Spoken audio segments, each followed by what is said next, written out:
Press Correspondents, and I'm here this afternoon with Nadia Bilbassy-Charters. Thank you so much for joining me this afternoon. It's my pleasure. All right, just to go ahead and get started, you look like you've been a reporter since the late 1980s. Can you give me a brief description of your background as a journalist and how you ended up in Washington, D.C.? Absolutely, actually, it's a long journey. As you can tell from the 80s till now, I started as a young reporter working for AFP, Agence France Presse, in Gaza, and after that in Jerusalem, covering the first Israeli-Palestinian Intifada. Then I went to London to do my master's degree, and then I was looking for adventure. So I ended up in a place I have no advantages whatsoever. I ended up in Southeast Asia, in Sri Lanka.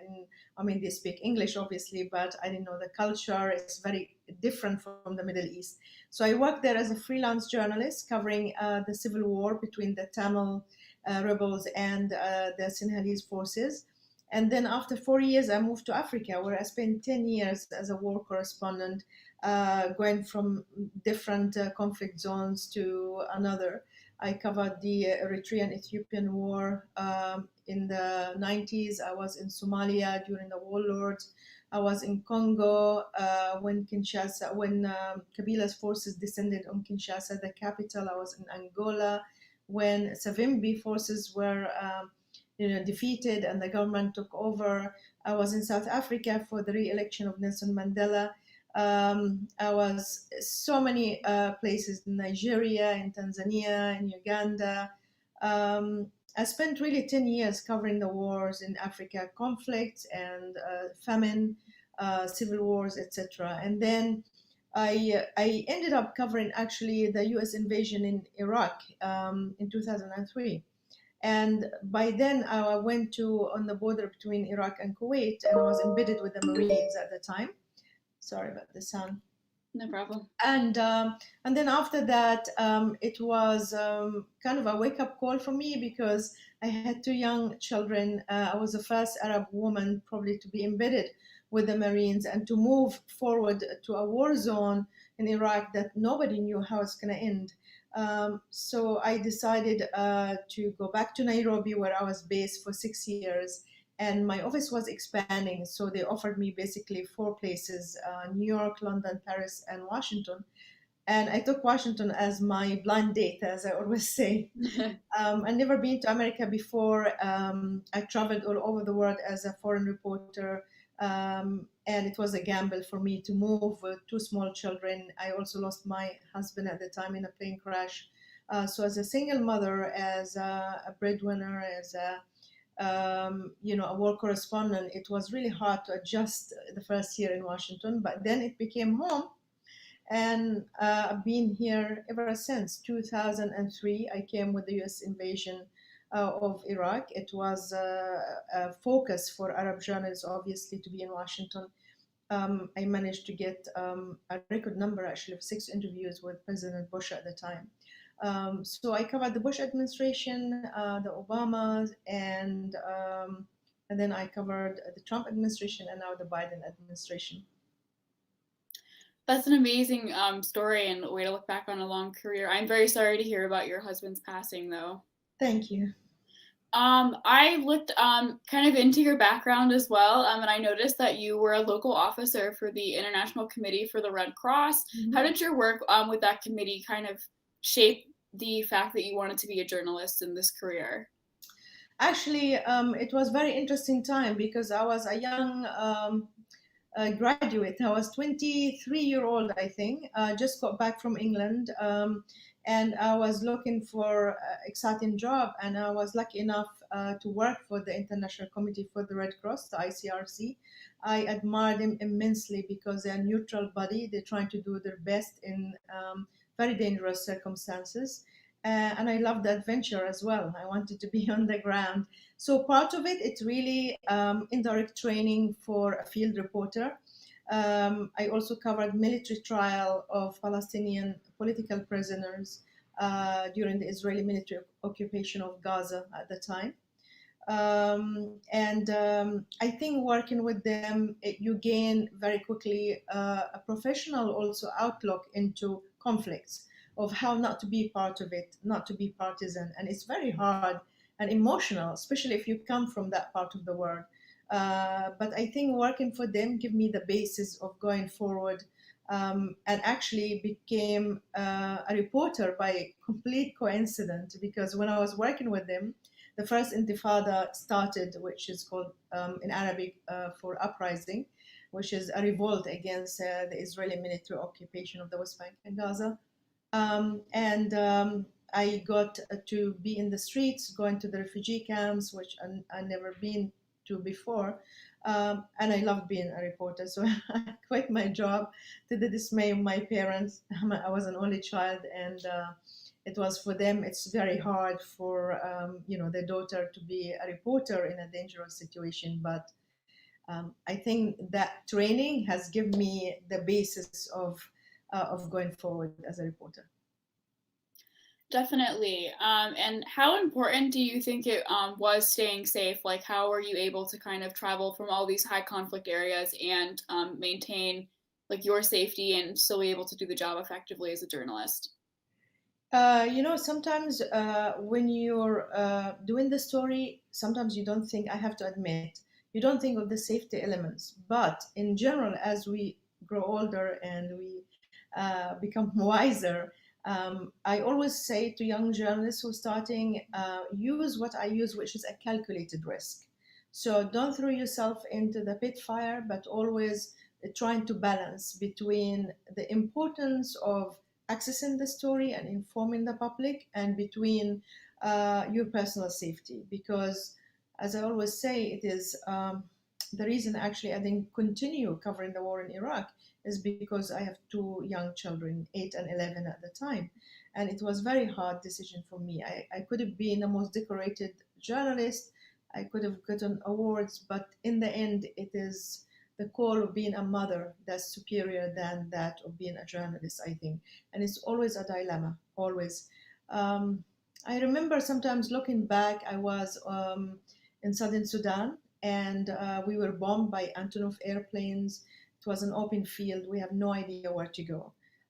We took that risk, me and few other journalists who covered Africa at the time. I was in Angola, and we walking through fields, and we heard farmers screaming at us. We didn't know what was going on, and they wanted to warn us to our mines in where we were walking. We could have lost our legs.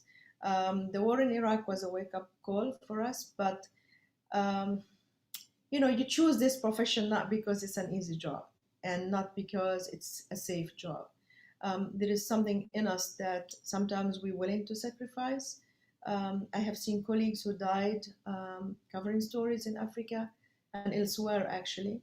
Um, and the last, I think, dangerous story I did was entering Syria very early during the war, before ISIS, established themselves there through the Turkish border. And I could feel the danger in the air, if that could be described.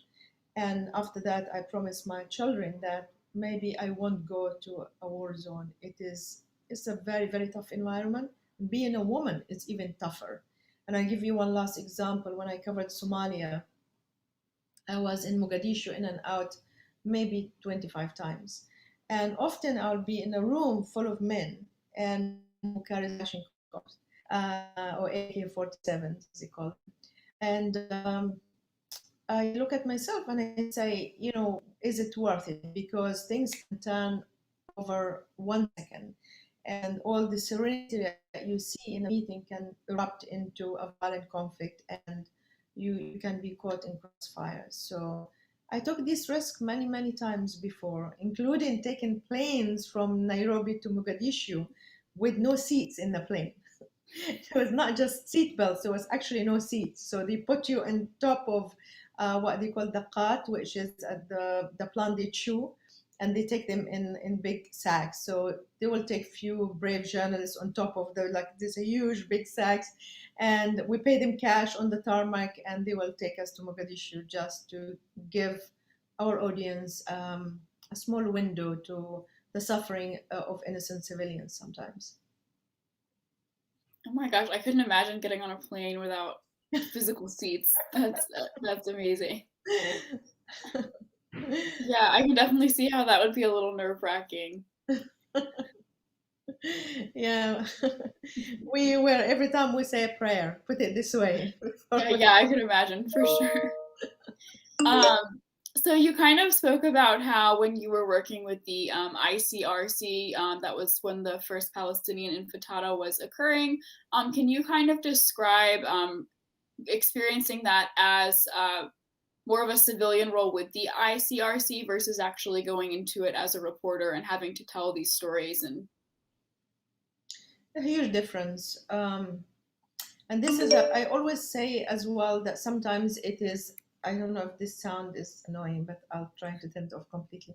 Um, I always say the best service that a journalist can do to any society actually is trying to be neutral, with understanding and sympathy towards others, but without being a spokesperson for them, because that's not our job. The ICRC, as I said, give you the basis of this training, but also ultimately it's really the journalist who can benefit from that or not. So for me, just being an observant, I think I was observing what's happening. I could not take part. I could not say anything. I could not. Sometimes, I mean, it is the charter of the ICRC. You have to have confidential sources. You stick to what you have to do as a field officer. Often I used to be also a translator in military courts, so trying to be as accurate as you can, um, without adding anything from yourself, to favor the conflict either way. When you're a reporter, it's different because your job is to inform the audience and to tell them what's going on, and also you go further than you would have done when you work for an organization like the Red Cross or an NGO, because you can put your life at danger, while these organizations are very clear about your limitation of where you go physically to a place. So when you're a reporter, you really push the envelope because you want to have access, and you want to be the first, and you want to tell the story, and you want to be accurate, and all these factors and elements have to come together. So I think that's the difference. definitely. And you spoke about how the ICRC kind of kept you with these lessons of staying completely objective, not getting partisan or overly emotional about what you were seeing. How do you think that benefited you as a reporter, having to experience this and write about it for an audience? I'm so sorry. I'm gonna ask you to repeat that question because I actually turned off the sound, but I couldn't hear your question. Oh, no problem, no problem. I was saying that you spoke about how the ICRC really helped you stay objective and Mhm. remain nonpartisan while trying to cover these issues, and it helped you kind of keep your emotions out of an incredibly emotional time in the Middle East. So, how do you think that prepared you to be an objective reporter about what was going on? Um, again, I say that sometimes it's really hard to be objective.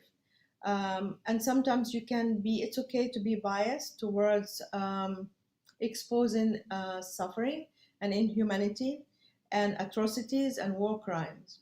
I've seen that in Syria, I've seen it elsewhere in Africa. Um, so you can be objective in terms of not injecting your point of view. And I always say that to people who start in their career, trying to stay away from being political. And there's a difference between empathy and being an advocate, because once you cross that line, you become a political activist. You're no longer a reporter. And I think the fact that probably you can get more neutral than the ICRC of how they're trying to help prisoners from any conflict areas. It doesn't matter if you're on their side or you're on the enemy's side. I think it gives you in-depth understanding uh, of, um, of human behavior. Sometimes it's atrocious, and sometimes it is, people who suffer, and you are caught in the middle. But try. I think what it did to me, whether it's even unconsciously, is to influence my thinking towards telling the truth. And again, nobody has monopoly over the truth. It is like a big sentence to say, but we try not to be political, put it this way. Definitely. And you spoke about how your standard for accuracy came into play when you were a translator for military courts. How many different languages do you speak, and how important do you think that is for a foreign correspondent? I speak fluently Arabic, English, French. I'll say I do interviews in French, not as good as my English. I also speak a little bit of local languages when I lived in Africa, like Amhara or Swahili, a bit of Hebrew. I think it's important because for a foreign correspondent, especially somebody who keeps moving from place to place, languages are vital. And also, it widens your horizon so you're able to understand other cultures. Sometimes, in the same language, when it's translated, it does not convey the full meaning of what people wanted to say, whether it's just linguistics or cultural or anything else. Also, I always think it's an advantage to learn even the basics, like the greetings. Like if you go to a remote village, you say you greet people in their indigenous language, even if it's tribal language, not like a common language like we know, like Spanish or French or German or something like similar. But I always go to a place and I will say hello or thank you in the local language. So I think it's important for reporters to know more than one language. Definitely. And you explained how you were working on your master's degree in journalism, and it shows that you were doing that while reporting on the first Gulf War from London.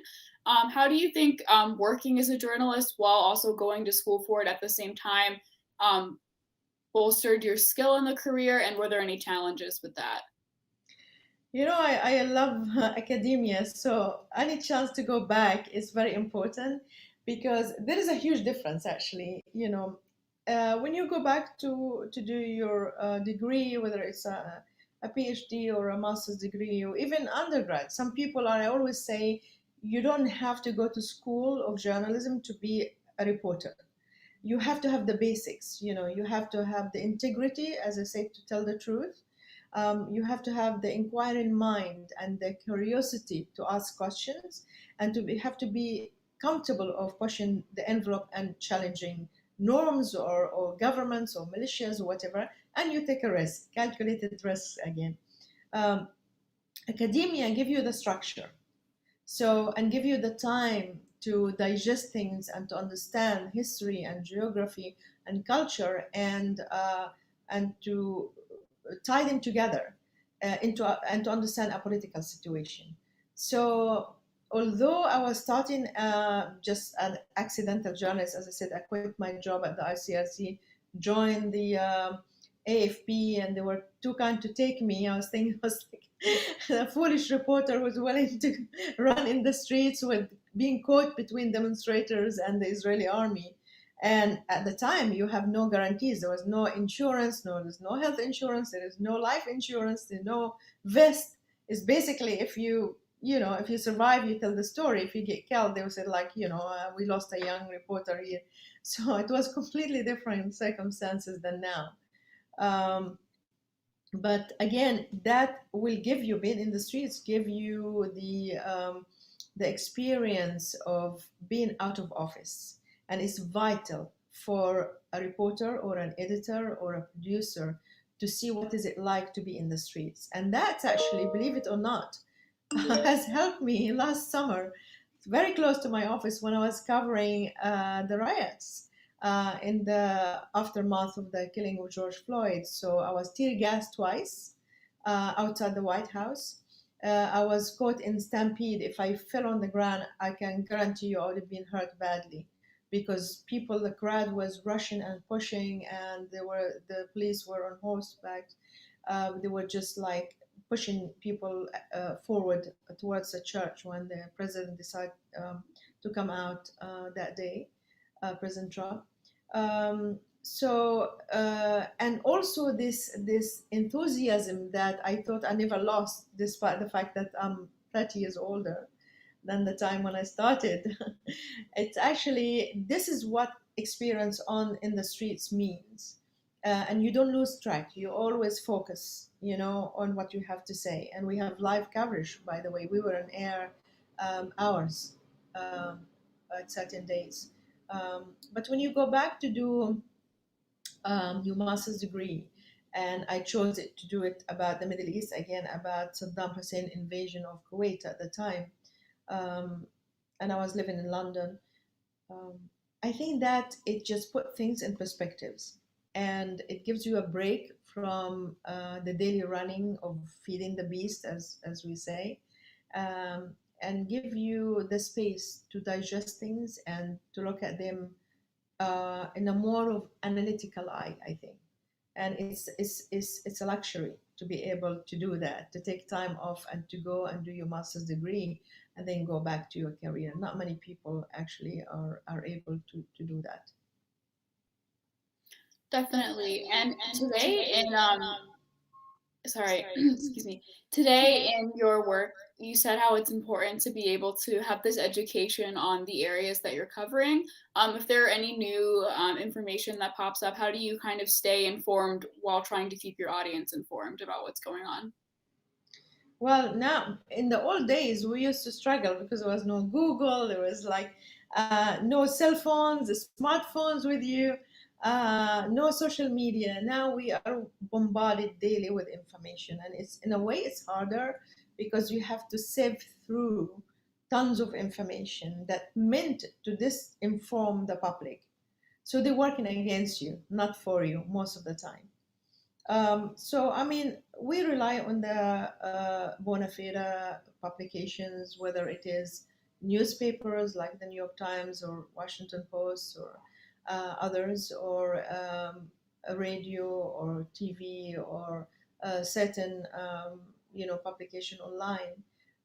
But you have to read a lot, and especially Washington, because it's all the decisions that more or less affects people in the Middle East comes from Washington. So there's focus for us and for me as a bureau chief of Al Arabiya, um, to keep informing our audience of what's happening. Of course, it was harder during President Trump because he would tweet at 5 in the morning and he will make a statement late at night. So literally, you have no life. You have to report everything.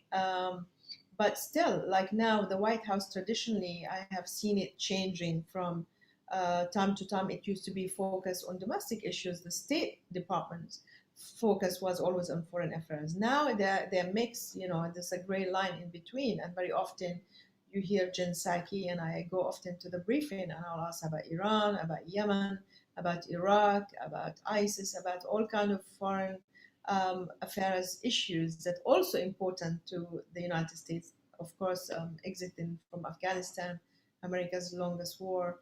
Um, so it is hard to keep up with all the information, and literally have no break, because all the time, constantly, you have to read and send information and follow the tweets. I mean, it was not Twitter before that, so it's a blessing and a curse at the same time. Definitely. And I know it's important to kind of stick with news outlets that you know have a reputation to maintain the truth. If you ever are in your personal life or someone that you work with that is kind of falling into the information that is, is wrong and is designed to kind of trick readers, how are you able to kind of educate them? Uh, it is a good question because, as I always say, the best public service is to try as much as you can to tell the truth, to convince the other person that there is actually credible sources for information. They cannot, in the world of conspiracy theories that we have seen it, especially now in the last few years, and it's widespread among a huge chunk of the public. Some of them are isolated, some of them are falling prey to foreign agents, like working for foreign governments who just wanted to spread misinformation, especially during election time, as the commission indicated. Um, but it's important. Sometimes I always say, if you change one person's mind, that's good enough. But among friends or family members, or people who are close to you, you are able to have a debate and to explain to people what is right and what is not right, and it's not from, and to encourage a discourse and an argument, but not a fight, and not belittling somebody else because they hold into the wrong beliefs. But the best way is to convince them um, in the calmest possible way, if that's possible sometimes, considering the polarization of politics here. Definitely. And you explained earlier that you've been in Washington, D.C. since 2003, and you've been able to cover the Bush administration, the Obama administration, the Trump administration, and now Biden's administration. How was it for you as a journalist covering all four presidential administrations and kind of the challenges or benefits that come with that? They're all very different. One day, I hope, I threaten to write a book. I haven't done it so far, especially from a perspective of an Arab journalist who covered the White House over this almost 17 years. Um, we'll start with the Bush administration. They were professional.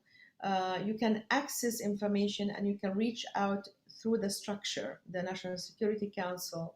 I bugged them for interviews with the president so many times, but also it was a time when the US has great interest in the Middle East, whether it was the war in Iraq, or it was Afghanistan, or if it was Syria, it was the Israeli-Palestinian conflict, it was Iran. So most of the American foreign policy was really in the Middle East.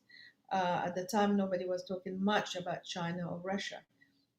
So it was, in a way, I built a relationship with him, and this relationship lasted and give me access to the president 6 times, which is a record number of any reporter to have interviews with the president at the time. With the Obama administration, it was different. They kind of limited the access to the Oval Office, while during the Bush administration, you will be able to ask questions for a foreign leader. So it was more structured and more controlled. Yet I have 26 exit interview with President Obama as well. Um, and also there were professionals of dealing with journalists there. I will say less access than before. With the Trump administration, it worked in a strange way, because the president labeled the reporters as enemy of the people. The relationship between the media and the White House wasn't an easy one, but the president abandoned the structure. So he will invite us to the Oval Office because we have a spray, and we end up staying there an hour and a half because he allowed everybody to speak. So you have more access in a way, whether it was intended or not. You could ask questions in the press conferences that normally it is given to a certain reporters that approved by the White House Communication Office. The names are given to the president. With Trump, he will call on anybody. So in part of it, it was chaotic because he would invited journalists who not covering the White House, maybe not conversed in foreign issues, or sometimes domestic issues even. But it gives you access because he will just pick you up randomly. He was like, you. So you guarantee you get a question. Um, but there was no structure. You cannot just call. I tried my best to get an interview with President Trump through so many different means and avenues to no success in the end. It was very hard in that domain, trying to follow the rules. With President Biden, it's new, but it is structured again very similar to President Obama. Um, and he gives me, I mean, I cover the pool, and I'm just being elected as the president of the foreign reporters at the White House. Actually, I start my duty again tomorrow, for officially. So I can ask him questions, and he answers questions, but it's not the same because Sometimes he does not entertain longer questions. He doesn't, and we have less chances of asking him. But the relationship, I think, is professional with his team. Put it this way. Definitely. And in your years as a reporter, what can you say is the most impactful story for you that you've covered? Oh, this is a hard one because I always, sometimes the pressure is so much on us, and I always I feel like I'm gonna quit the next day. And then when there's a story, the next morning, it's like, okay, what is the story? How can I cover it? So you always have your heart in what you do.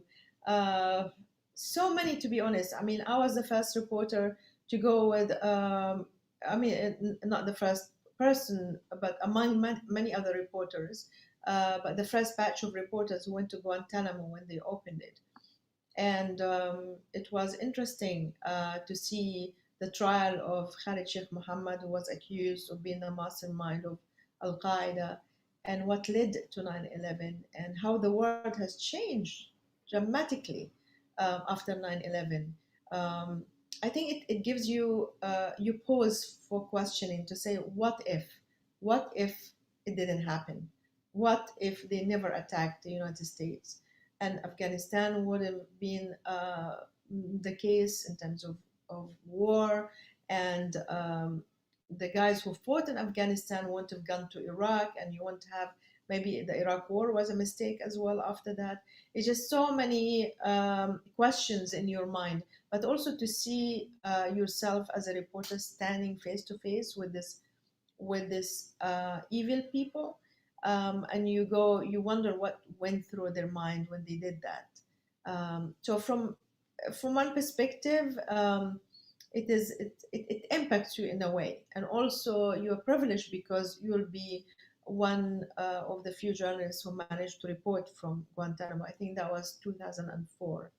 Um, Many questions, many occasions when President Obama was elected as the first African American president, as well, being in the streets of Washington at night when people were celebrating.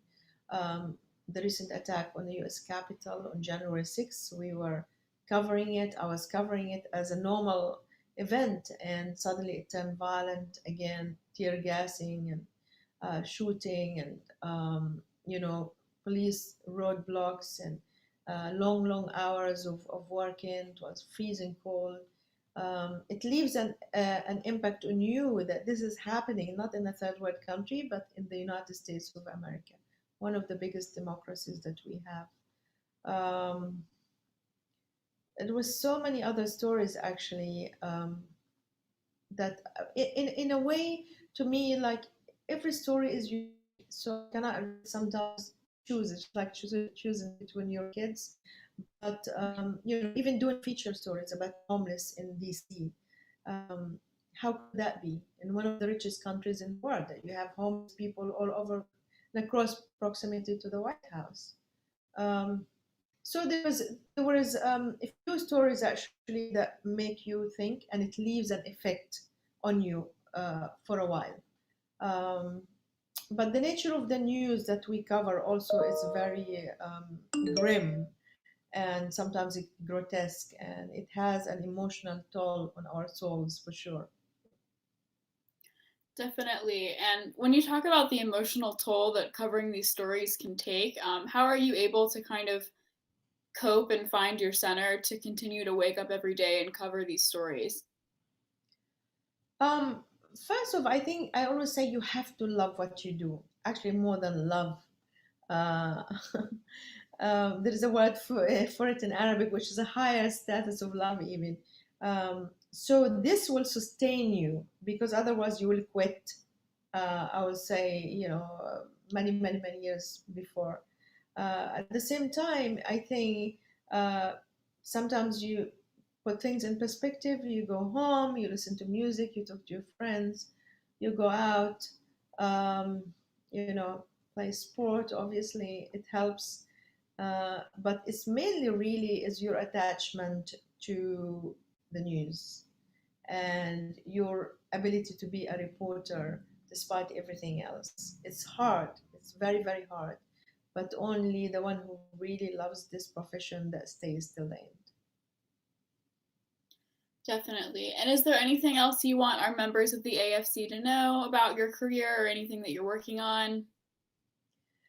Um, well, I mean, as I said, it's been almost 17 years here. Um, and I covered Africa, Europe, the Middle East, and Asia. And in the beginning, I used to think people used to say about America, I just like you hear all kind of different opinions about the United States. But sometimes I wish, like my audience, just I can bring them like 300 million people from the Middle East, all over the Arab world, can come and spend a weekend in America just to see what is it like to live and to work here. Um, it is, in a way, it's an easy place to establish yourself as a reporter, and it's different from Britain or France. As long as you're professional, the city works on a personal contact and it can open doors to you. So I always say that try for any reporters not to have an agenda. I don't have to let people know who do I vote for, although I take the vote seriously. And I think it's important for us to be involved in our civic duties because there's people who pay with their lives in third world countries just to be able to vote or to change government or to change a council. Take all these issues seriously, but at the same time, trying not to be partisan and not to be, biased, regardless of who's the person in front of you or the entity or the body that you're covering. So this helps a lot, you know, and also stick to the questions that will benefit the public and not the person. And very often you see people, it's all about themselves, unfortunately. It becomes about being, especially on TV. TV changes people behavior. We have seen that through experiments, even in the people in the House of Parliament in Britain. In the Parliament in Britain, people change behavior when they know they are on TV. In general, I say stick to your beliefs, stick to being professional, and first and foremost, your loyalty is for your profession and of course for your audience and for your company, but really you serve these people better if you are sticking to being just a professional in the sense that you stick to what's supposed to be asked and without adding color or opinion or injecting anything into it. Just ask the question the way it is, and I think you do a better service to the public. Definitely. Well, thank you so much for making time to speak with us this afternoon. It was very nice to meet you, and you had some great answers to these questions. Likewise, and thank you so much for hosting me. Of course, have a great rest of your day. Thank you.